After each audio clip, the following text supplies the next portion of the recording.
बेटा class 12th की book में एडमिशन में एक जर्नल एंट्री है 1/3 of machinery is taken by Rohit for 30,000 and balance is revalued at 57,600 और बुक वैल्यू है मशीनरी की बेटा 72,000। तो चलिए देखिए इसका पहले वर्किंग नोट।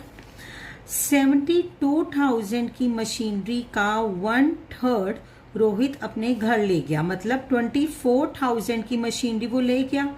तो बिजनेस में कितने की मशीनरी बची बच्चों? बिजनेस में बची 2/3 की मशीनरी जो बैठा 48,000।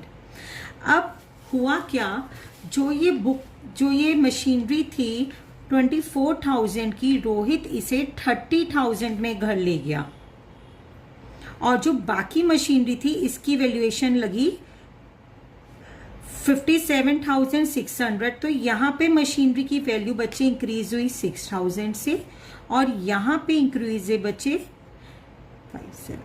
9,600 से।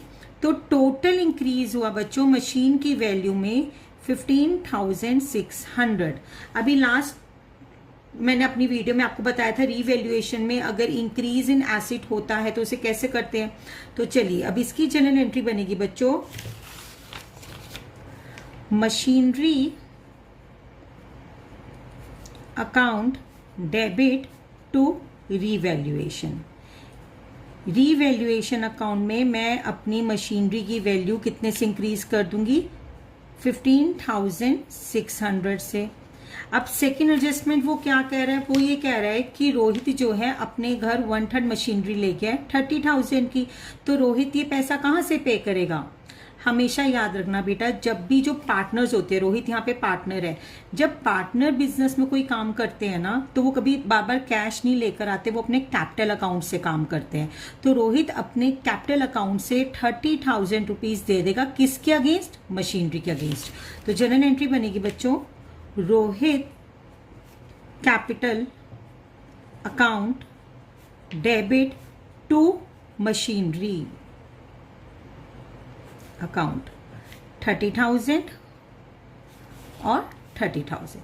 देखो बच्चों हो क्या रहा है, मशीनरी बिजनेस से जा रही है तो डिक्रीज इन एसेट है और डिक्रीज इन एसेट्स कहाँ होते हैं? हमारे क्रेडिट में होते हैं।